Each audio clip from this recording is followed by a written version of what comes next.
All right, Brad, so we're back here and we're going to talk to you a little bit today about the COVID situation and in particular these people that are having epic life change. They're switching jobs and all of a sudden their whole world's kind of in turmoil. I think it's important during that time to not forget about what's happening financially. Right. And so the topic has been asked or kind of brought up, what should happen with this 401k? Should it get rolled over to the new job? Should you just start over on it? Right. How does that get handled in this type of COVID environment? Yeah, very good question. Obviously, it is happening. There are people changing jobs or out of jobs and looking for new ones.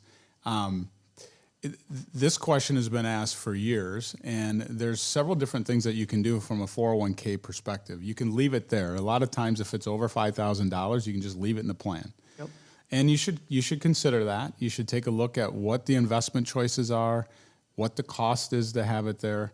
But keep in mind that if your employer wants to change providers and change the mutual funds names in there or whatever the investments are, it's going to change, and you have to just accept it because you left your money in that 401k. So that's one of the cons, perhaps.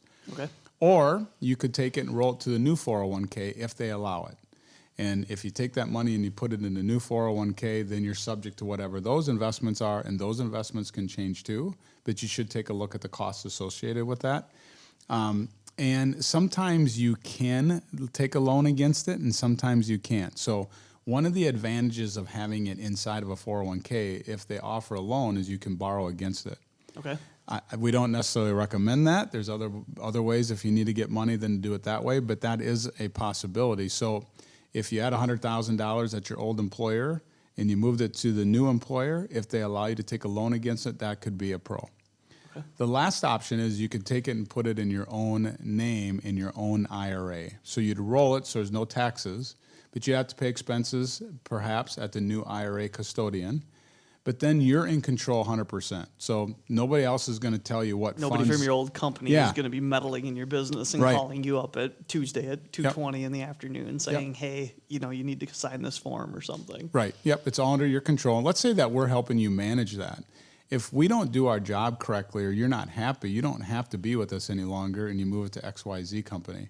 And so you are in control when it's in your own name. And so many people choose to do that. It's just that you have to look at you got to look at all the options first. Lastly, with 401ks, people need to be very careful. If you have an existing 401k and have a loan and you leave or get told to leave and you owe $10,000, if you don't pay that back a lot of times within 6 months, that becomes a distribution. That means that if you're under 59.5, you have a 10% penalty.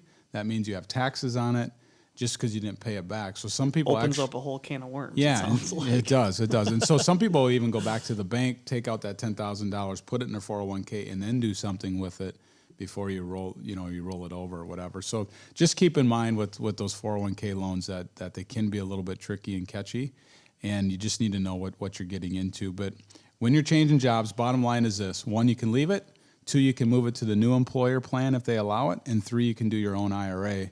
Each have pros and cons. You just need to sit down with somebody and get it figured out. And you can do this for people. Absolutely. We do it all the time. So this is your expertise. Come in and sit down with you and do a face-to-face. You bet. There you go. Yeah. Well, we'll see you back here next time. Thank you so much. Thanks, Matt.